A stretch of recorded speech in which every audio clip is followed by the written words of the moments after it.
ಎಲ್ಲರಿಗೂ ನಮಸ್ಕಾರ. Welcome back to my YouTube channel. ನಾನಿವತ್ತು ತುಂಬ ಈಸಿಯಾಗಿ ಮಾಡ್ಬೋದಾದ ಟೊಮೊಟೊ ಬಾತನ್ನು ಮಾಡ್ತಾಯಿದ್ದೇನೆ. ಮೊದಲು ಕುಕ್ಕರನ್ನು ಬಿಸಿಗಿಟ್ಟು ಅದಕ್ಕೆ ಸ್ವಲ್ಪ ಎಣ್ಣೆ, ಸ್ವಲ್ಪ ತುಪ್ಪ ಹಾಕಿ ಪಲಾವ್ ಎಲೆ, ಚಕ್ಕೆ, ಸೋಂಪು ಕಾಳು, 8 ಗೋಡಂಬಿ, ನೆನೆಸಿದಂತಹ ಒಣ ಬಟಾಣಿ, ಉದುದಾಗಿ ಹೆಚ್ಚಿದ ಈರುಳ್ಳಿ, ಹಸಿಮೆಣಸಿನ್ಕಾಯಿಯನ್ನು ಹಾಕಿ ಈರುಳ್ಳಿ ಕಲರ್ ಚೇಂಜ್ ಆಗೋ ತನಕ ಫ್ರೈ ಮಾಡಿಕೊಂಡು ಟೊಮೊಟೊ ಸೇರಿಸಿ ಟೊಮೊಟೊನ್ನು ಸ್ವಲ್ಪ ಫ್ರೈ ಮಾಡಿ.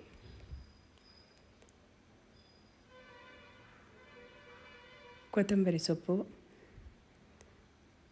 ಪುದೀನ ಸೊಪ್ಪು,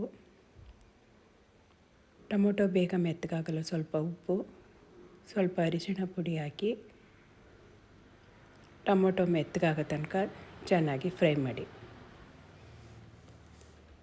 ನಂತರ ಇದಕ್ಕೆ ಮೊದಲೇ ಮ್ಯಾಗ್ನೇಟ್ ಮಾಡಿದಂತಹ ಸೋಯಾ ಚಂಕ್ಸ್, ರುಬ್ಬಿಕೊಂಡ ಮಸಾಲ ಪೇಸ್ಟ್ ಹಾಕಿ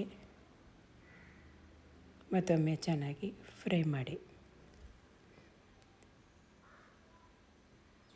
ರುಚಿಗೆ ತಕ್ಕಷ್ಟು ಉಪ್ಪು, ಅರ್ಧ ಗಂಟೆ ತೊಳೆದು ನೆನೆಸಿಟ್ಟಂತಹ ಅಕ್ಕಿ, ಮೇಲೆ ಸ್ವಲ್ಪ ಕೊತ್ತಂಬರಿ ಸೊಪ್ಪನ್ನು ಸೇರಿಸಿ ಮಿಕ್ಸ್ ಮಾಡಿ.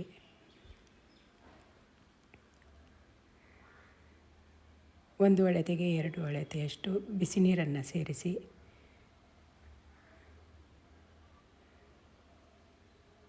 ಕುದಿ ಬಂದ ನಂತರ ಲಿಡ್ ಕ್ಲೋಸ್ ಮಾಡಿ 1 ಅಥವಾ 2 ವಿಸಲ್ ಬರಿಸಿ. ತಣ್ಣಗಾದ ನಂತರ ಮತ್ತೊಮ್ಮೆ ಎಲ್ಲ ಚೆನ್ನಾಗಿ ಮಿಕ್ಸ್ ಮಾಡಿ ನಿಮಗೆ ಇಷ್ಟವಾದ ರಾಯ್ತ ಜೊತೆ ಸರ್ವ್ ಮಾಡಿ. ನನ್ನ ವಿಡಿಯೋ ಇಷ್ಟ ಆಗಿದರೆ ಪ್ಲೀಸ್ ಲೈಕ್ ಮಾಡಿ, ಶೇರ್ ಮಾಡಿ ಮತ್ತು ಸಬ್ಸ್ಕ್ರೈಬ್ ಆಗಿ. ಮತ್ತೆ ಮುಂದಿನ ವಿಡಿಯೋದಲ್ಲಿ ಸಿಗೋಣ. Thank you.